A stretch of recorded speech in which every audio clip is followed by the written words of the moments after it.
तेरा रूप है प्रचंड, तू आरंभ तू ही अंत, तू सृष्टि का रचयिता मेरे भोलेनाथ जी।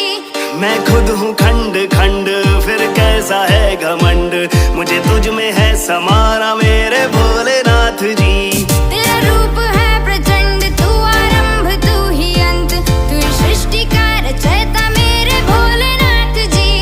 मैं खुद हूँ खंड खंड, फिर कैसा है घमंड, मुझे तुझ में है समा